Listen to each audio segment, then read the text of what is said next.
की sundry horror tales. एक धर्मपुर गांव था। वहाँ एक पुजारी और उनकी बीबी रहते थे। उनको बहुत साल से बच्चा ही नहीं हो रहा था। पुजारी को हर कोई मानता था, पर लोग उनकी बीबी को बांझ बांझ कहकर बुलाया करते थे। इससे वे दोनों बहुत परेशान रहने लगे थे। उनकी बीबी पागलों जैसी हरकतें करने लगी थी। उन्होंने हर मंदिर में मत्था टेका, हर मस्जिद में दुआ मांगी। उन्हें जहाँ जहाँ जाने के लिए लोगों ने कहा, वहाँ वहाँ वे गए, पर उनको बच्चा नहीं हुआ। वे दोनों इस बात से बहुत दुखी रहने लगे। उनका भगवान से विश्वास उठने लगा था। एक दिन दोपहर में जब पंडित जी घर पे नहीं थे, एक बूढ़ी औरत उनके दरवाजे पर आई और पंडितायन को बुलाने लगी। पंडितायन बाहर आकर उस बूढ़ी औरत से बोली, आपको क्या चाहिए माता जी? वो बूढ़ी औरत बोली, मुझे कुछ नहीं चाहिए बेटा, मैं तो तेरी समस्या का हल लेके आई हूँ। पंडितायन बोली, मेरी समस्या का हल? वो बूढ़ी औरत बोली, हाँ बेटा, मैं तेरे बांझपन का इलाज लेके आई हूँ।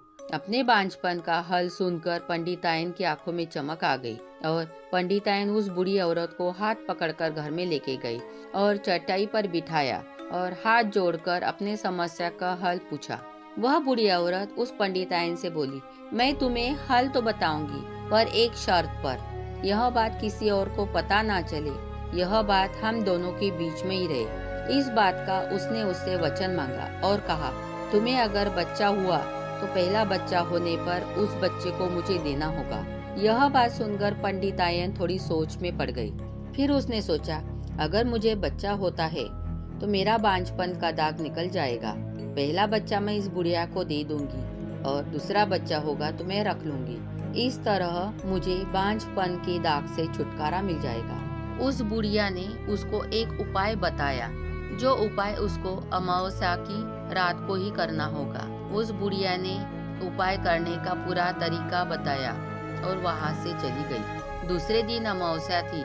दिन भर पंडितायन ने घर का सारा काम किया और रात होते ही पंडित जी के दूध में नीम की दवाई मिलाकर उनको सुला दिया और काले कलर की साड़ी पहनकर, बाल खुले छोड़कर, अपने चेहरे पे काला रंग लगाकर और हाथ में दिया और चाकू लेकर शमशान की ओर बढ़ गई। शमशान में जाकर पीपल के पेड़ के पास जाकर बैठ गई।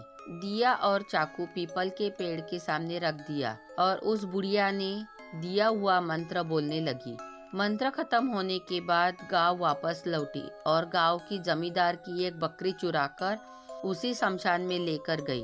उस बकरी की बलि देकर उसका पूरा खून पी गई। उस बकरी का खून पीते ही उसकी आंखें लाल हो गई, जैसे उस पर किसी शैतानी आत्मा का साया आ गया हो। सारी विधि होने के बाद वह अपने घर लौट आई और अपने रोजमर्रा के काम करने लगी। हर अमावस्या यही होने लगा। गांव के बहुत सारे जानवर मर के शमशान में मिलने लगे। इसके कारण लोगों में दहशत फैलने लगी। एक अमावस्या के दिन सब लोगों ने तय किया कि गांव की तरफ ध्यान रखेंगे। ये सब कौन कर रहा है, उसको पकड़कर ही रहेंगे। रात होने वाली थी। पंडितायन ने फिर से पंडित जी के दूध में नींद की दवाई मिलाई और उनको सुला दिया। यह आखिरी अमावस्या थी।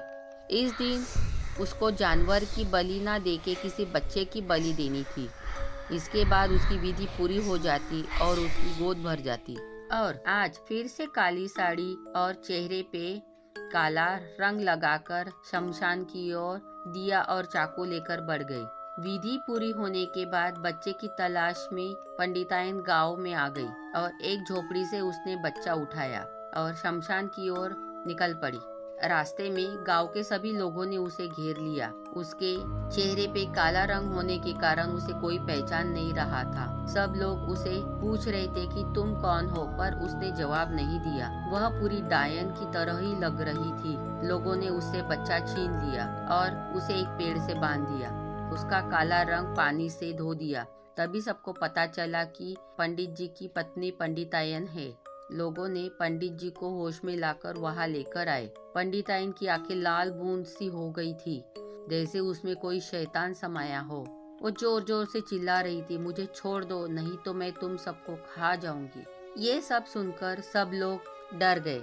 इसलिए सब लोगों ने तय किया कि इस काली डायन को जलाना ही पड़ेगा। तभी गांव से विपदा हटेगी। पंडित जी भी बोली, गांव के हित में जो होगा वो करो। सब लोगों ने उस काली डायन पर मिट्टी का तेल छिड़का और उसे जिंदा ही जला दिया। जलते जलते वह चिल्ला रही थी, मैं इस गांव को नहीं छोड़ूंगी, मैं इस गांव को नहीं छोड़ूंगी। कुछ दिनों तक नदी पर, पानी के कुएं पर उस काली डायन का साया लोगों को दिखता रहा और कई जानवर भी गायब हो रहे थे। फिर गांव वालों ने गांव में होम हवन करके उस डायन की शांति करवाई, तभी ये सिलसिला रुक गया। लेकिन आज भी रात को बाहर निकलने से हर गांव वाला डरता है।